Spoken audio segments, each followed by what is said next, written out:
Good evening. This is Lee Carrington Freeman from England. Parvaz Alam, the director of Christian Revival Network, has reached out to me.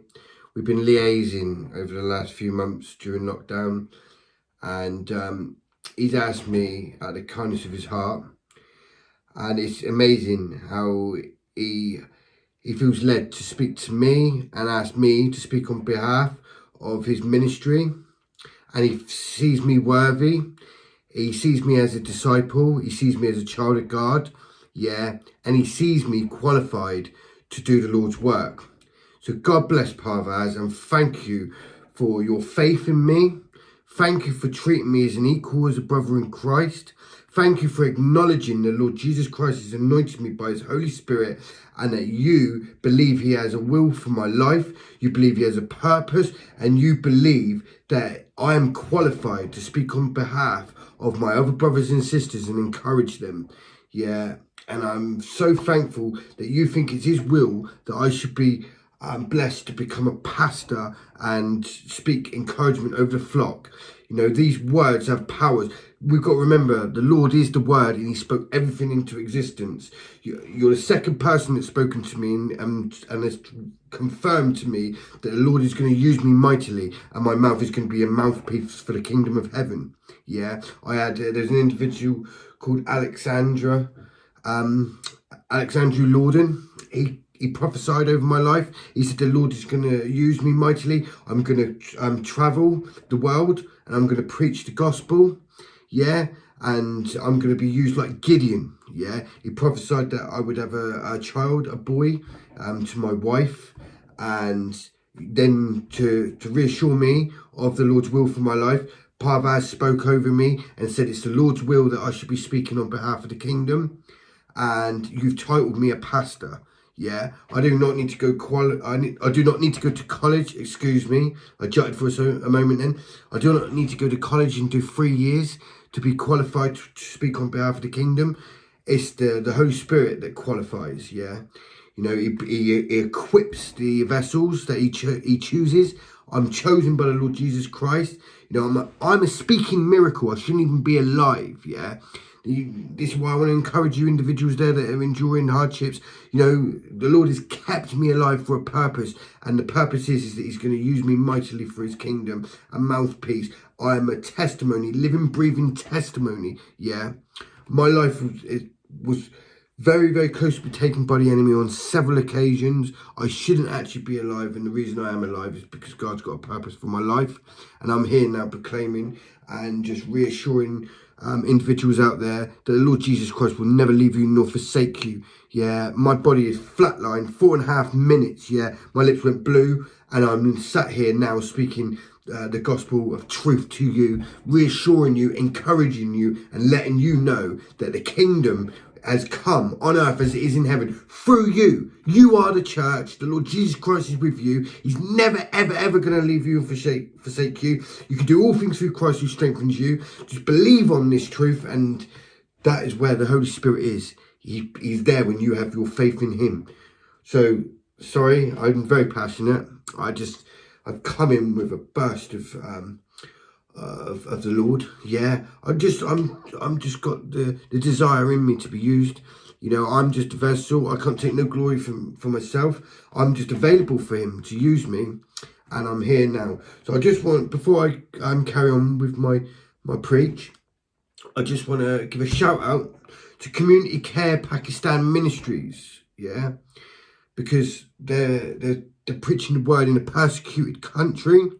You know, there's a lot of individuals there that need to be converted from Muslim to Christianity, because there is only one way to heaven. You know, like the Lord Jesus Christ said himself, I am the way, the truth, the life. No one comes to the Father except through me. People need to understand there is no other way to Jesus. There is no, should I say, heaven. You know, there's no way to the Father. You know, Holy Spirit, Father, Son, one, Holy Trinity. You know, people seem to believe that there's other ways to receive heaven. You know, these belief systems are strongholds, they're lies from the enemy, and we all need to know that there's only one way, and that's the Lord Jesus Christ. Yeah.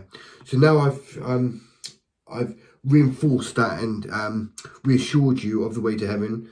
after giving my shout out to Community Care Pakistan Ministries, I just want to give a shout to my brother Parvaz Alam, the person I've just been speaking of, that has faith in me as a person, as a child of God, and as a brother of Christ. I just want to thank you and bless you. Yeah, I bless you with the word. I bless Christian Revival Network. I pray that the power of the Holy Spirit moves through your ministry in such a profound way. Many ears are impacted and many souls and hearts are won for the Lord Jesus Christ. Yeah, the harvest is ripe, and Parvaz Alam is in the harvest, harvesting the souls now for the kingdom. Yeah, and I just pray that the Lord Jesus Christ just anoints your ministry in such a profound, powerful way. And I just thank you for reaching out to me and having faith in and allowing the Lord Jesus Christ to use my mouth as a mouthpiece to speak to individuals in Pakistan. It's such an honour, yeah, and I just give all glory to the Lord Jesus Christ, no glory for me. And this is just evidence that Lord Jesus Christ has got a plan for my life and he's using me.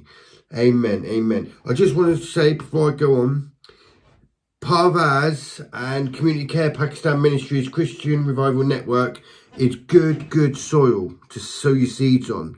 Yeah, there's individuals right this moment as I'm speaking that is enduring hardship. Yeah, there's been another wave of the COVID-19 sweep through Pakistan. Schools have shut down, businesses have shut down, everyone's gone into lockdown. The country in general suffer hardship. Yeah, the economy is going to be hit very hard, and there's many families out there that are in desperate need of finances for food, clothing, yeah, and just in general, there's people that are going to really suffer through this pandemic. So I just pray and I ask and I plead from a compassionate, contrite heart. Nothing for me, nothing for Parvaz. It's for the individuals out there that need food, and they need provision. They need provision. So like the Lord said, if you sow into his ministry, the Lord will he will 100-fold return that. So with a cheerful heart. This is a principle from the Bible. You know, these are not my words, these are God's words. So I just pray that you sow into his ministry. Thank you very much. Right, now I'm just going to go on and just explain what I want to speak about today. And my main preach, yeah, my point that I want to make today, my message, shall I say, that I feel the Lord wants me to just really hit home and just really speak into people's hearts and encourage. And the title that I want to title this speech is Do Not Be Disappointed During COVID-19. And I just want to explain to people how they get into the quiet place with the Lord Jesus Christ and how they come into his presence. Because I'm aware that this world is so fast-paced, it's so quick, and there's so much going on. We're so distracted. There's so many worries, anxieties, so many stresses. You know, the forces of darkness are very active, and we are in the last days. Yeah, there's no doubt about it. People are swapping sweet for bitter, you know, light for darkness, and evil for good. Everything's back to front. You know, sin is so normalised, and we're conditioned to just live in sin, and we're so distracted. You know, it's just there's not a lot of people out there that really slow down and acknowledge our Creator, our Heavenly Father. And for you Christians, especially you Christians, yeah. And if there's anyone listening that isn't a Christian, I just pray from my heart that a seed gets sown today and a hedge is placed around it, and the word of God is penetrated straight into your life, and you realise just how important it is, yeah, to concentrate on the eternal rather than the temporal. You know, why hold on to what you cannot keep when you can gain what you cannot lose? That's such a profound statement because it is so true, yeah. And I just beg and I beg that you listen to this message today. You've got a Heavenly Father that's got a deposit for you, yeah, and he wants to put his spirit inside you so that he can strengthen you and give you supernatural strength to see you through these tribulations that you're going to be facing in these last days, right? And this is how you get into the quiet place with the Lord Jesus Christ. In chapter 6 in Matthew, chapter 6 verse 6, this is basically God explaining to us how we come into his presence and how he will reward us for praying in the secret place. So now I've explained that, I'm just going to speak these words. These are heavenly breathed words, yeah. This is God speaking to us. This is our biblical manual, yeah. These are the instructions from heaven. This is how we get our understanding of our Father into our spirit. We feed the soul so the soul can feed the spirit, and in turn the spirit will guide us. This is why it's so important we keep feeding ourselves with the word so that we can get close to our Father in heaven. And this is what God says. And I'll start on verse 6 in chapter 6, and it says, but when you pray, go into your room, yeah, close the door and pray to your Father who is unseen. So as we know, God is unseen, he's in the spirit. He did become flesh, which was Jesus, the physical, the invisible Father made visible in Jesus and paid our debt. Now Jesus is sat at the right hand with the Father. When we want to be in relationship, we want to get close to the Father, we need to go into our room, shut the door, yeah? It says here, I'll just repeat this. But when you pray, go into your room, close the door and pray to your Father who is unseen. Then your Father who sees what is done in secret will reward you. And when you pray, do not keep on babbling like pagans, for they think they will be heard because of their many words. Do not be like them, for your Father knows what you need before you ask him. So this is very clearly stating, yeah, God is found in the secret place.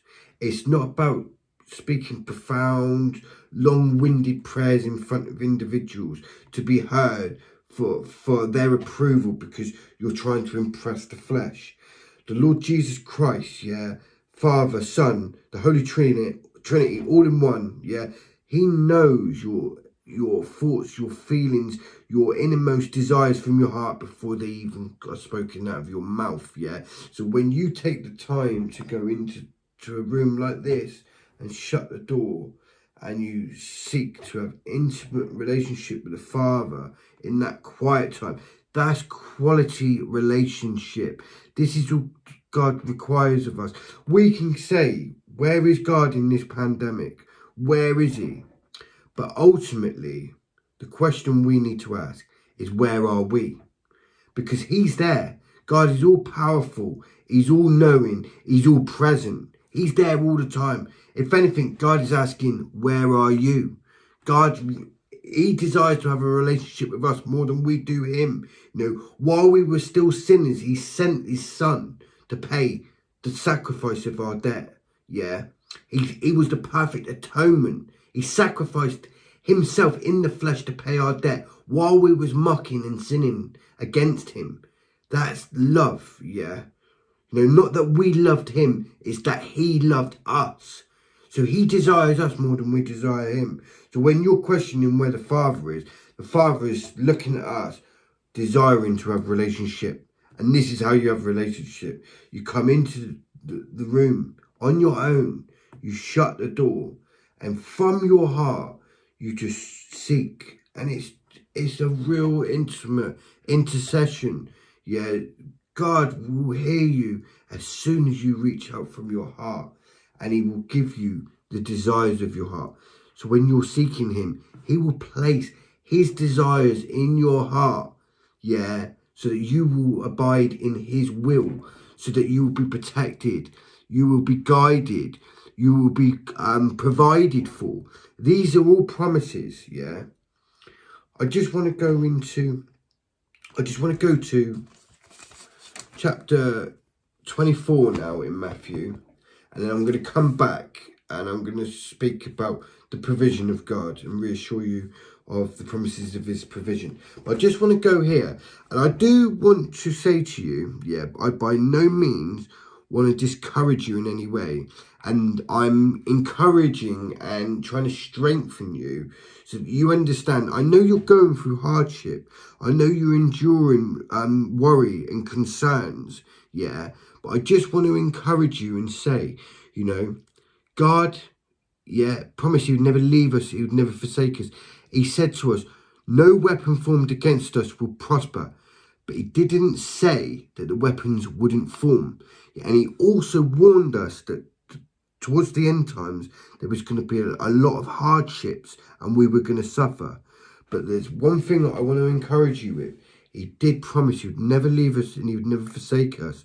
And he sent us the Holy Spirit, our comforter, our advocate, our strengthener to basically provide for us supernatural strength whilst we were enduring tribulations.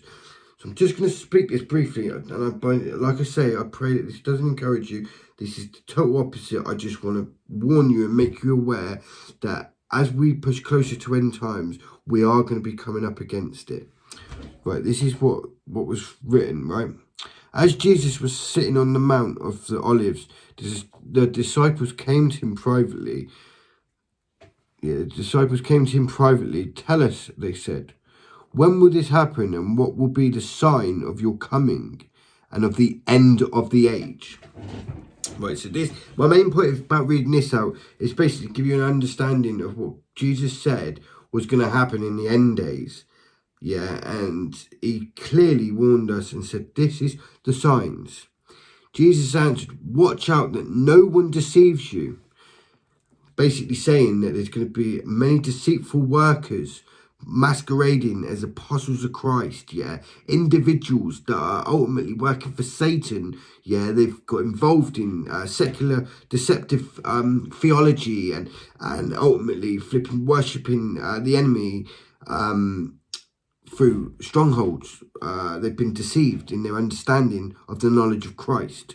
And we've got to be careful because ultimately it's teachings from demons. It's what it says, test the spirits, yeah? Because there's going to be many demons trying to draw away disciples after themselves.